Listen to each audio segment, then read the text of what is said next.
Hello, Com 300.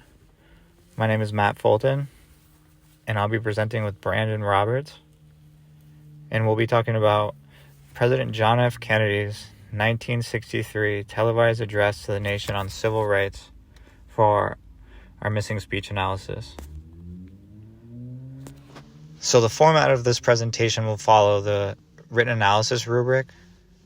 So it'll start off with the exigence this discourse addresses, who are the intended audiences for this artifact, followed by what are the constraints limiting the realization of the change sought, the impacts or effects of this discourse, and lastly, the personal and philosophical reaction in relationship to the artifact.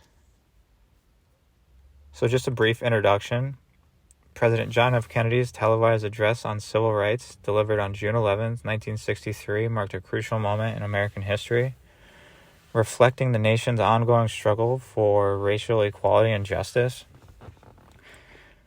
So the genesis of this speech was to address threats and defiant statements made by segregationist opposition against African American students who were seeking to attend the University of Alabama.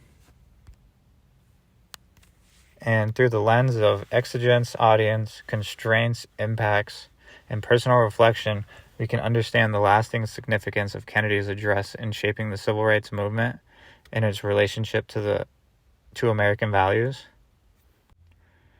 So this event took place in an era in American history in which the federal government had begun attempting to implement federal legislation that was designed at implementing desegregation of public institutions.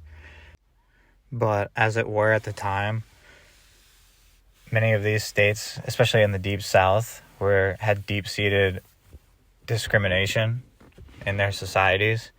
And so they chose to bar many African American students from entering the institution and getting their education.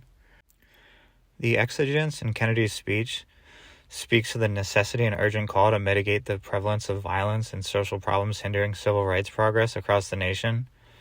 And this was primarily during these desegregation efforts that I was talking about previously.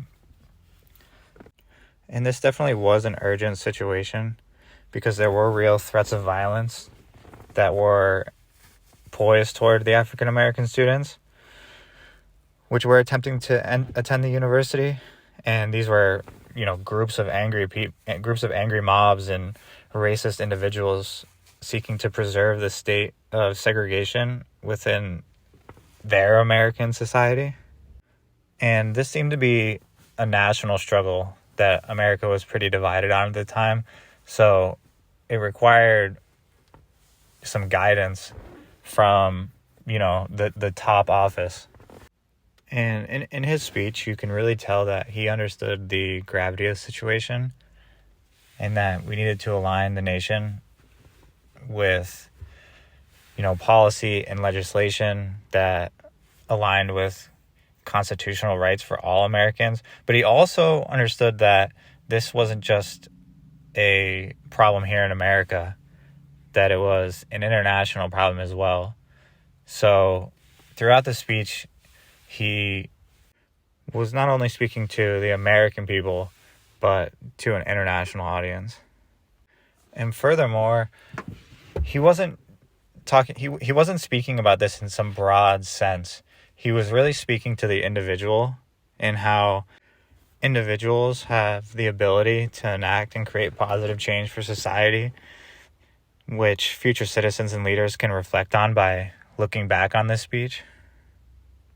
So I spoke a little bit about how this speech was intended for international audience, but he really was addressing multiple different audiences. So that included the American people, Congress, and other politicians, as well as those from the international community.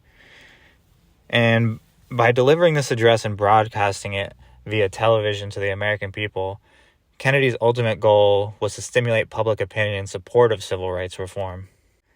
And he recognized that he needed to leverage this public support, and that it was a crucial move to effectively overturn and overcome unjust segregation laws deep-seated in Jim Crow in Alabama and other parts of the country. But it wasn't just public opinion that he needed to leverage. It was also those in Congress to take legislative action to safeguard the civil rights of all Americans. And this was something that the federal government was trying to implement, but I mean, clearly with the situation that arose at the University of Alabama, it just wasn't enough. So Kennedy in his speech made a real effort to comprehensively relate measures to ensure equal access to education, employment, public service, voting rights, regardless of racial affiliation or racial identity. And also just taking a step back to the exigence of the speech. I mean, all these were extremely urgent matters. I mean, it wasn't just this one event that, prompted this speech. It was the culmination of a lot of things going on in America at the time that really needed fixing. And it was necessary. I mean, it had to come from the presidential office, this address, to really rally America and the world as well. I mean, we were and still are, one of the superpowers in the world. So something coming from the presidential office holds a lot of weight.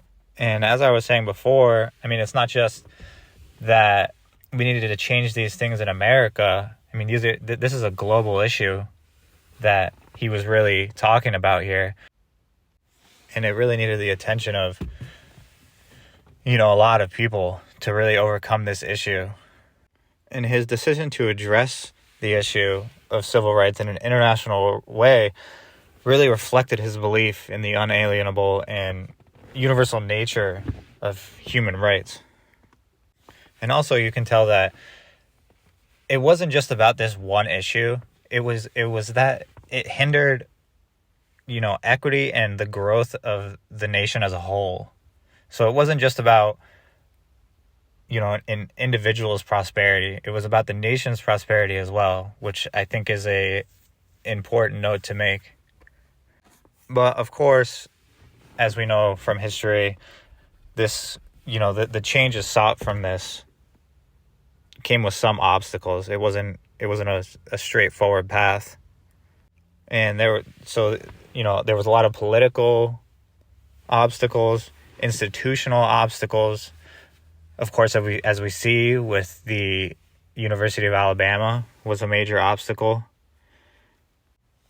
So with all that being said, I'll pass the mic off to Brandon, who will present on the second portion of the presentation.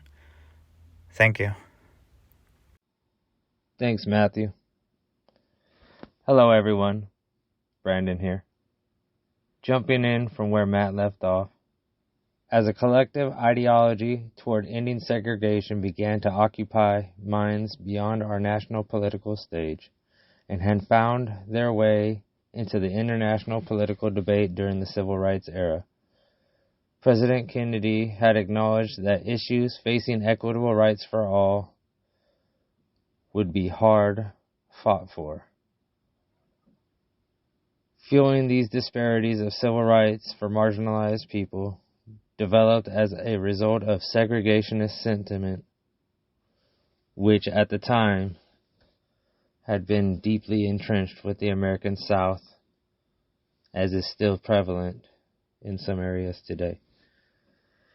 During this era of turbulent change, widespread segregationist sentiment had developed and enforced barriers to public services as well as admission to public education institutions. For many marginalized people and communities nationwide, this was reality. In addressing Governor Wallace's blockade of too qualified would-be African American students would prove to be a pivotal moment in the civil rights era for President Kennedy to call the public to action against segregationist ideologies across the nation. Although there was now more than ever overwhelming public support and moreover a greater demand for individual civil rights, even the president acknowledged that legislative reform would become even more cumbersome moving forward, President Kennedy had realized, too, that even legislative change would not be enough to remedy all of the issues that were plaguing the civil rights movement in America. The fact that even effective written legislation, accompanied by an executive order from the President of the United States during this era, would not be enough to suffice in mitigating the disparities in individual rights gives credence to the actual depth of the reality of the issues that was fraught in the civil rights activism during the 1960s. Equitable education and their institutions of higher learning would ultimately become the stage in which the demand for civil rights equality could be argued for and ultimately held against instances of open institutionalized discrimination. With this unequal distribution of resources and, moreover, political power that was plaguing marginalized communities nationwide, President Kennedy was able to express to the general public the systemic barriers that these people and communities had faced via his televised address. In televising his national address, this had enabled the president to reach Americans from all over, far and wide, right in their own living rooms, in their own homes. The president's use of a philosophical oratory style in his speech delivery exemplified the import of the deliberative message to the end of segregation and to advance civil rights equality for all citizens. By the president calling for the ending of systemic segregationist rhetoric in the United States, he did so with a cultural significance poised on the concept of propping up the unalienable civil rights of all individuals, as Matthew had mentioned earlier. As President Kennedy acknowledged in his speech that fighting for civil rights would not be easy, society was reminded that the fight for equity was not in vain. He said that if we as a nation were to work collectively with effort toward the righteous goal of equality, an end to segregation would be made reality. His words there encourage all to keep going, even in the face of adversity, even when the obstacles are real and in our own government. The president's speech gives us the notion that even a speech can inspire effective change across a board of different people, even here in modern times, especially when politics may seem to be some abstract thing, not really having any effect on one's reality, let alone radical equal opportunities for all. But the call for justice and equality, which Kennedy was speaking of, is unending. Not only were President Kennedy's words relative during the era of civil rights, but they are also still bearing truth today as marginalized people continue to work toward and strive for equitable treatment. The right to fight for fairness and respect belongs to all, as we too believe that everyone should have equal access to opportunity and education. There may exist those who wish for segregation and for the oppressive systems that they abide by to continue to exist, even in this modern era. But through Kennedy's speech, it elicits us to rise to the righteous fight for civil rights and inclusiveness on a national and on a global scale.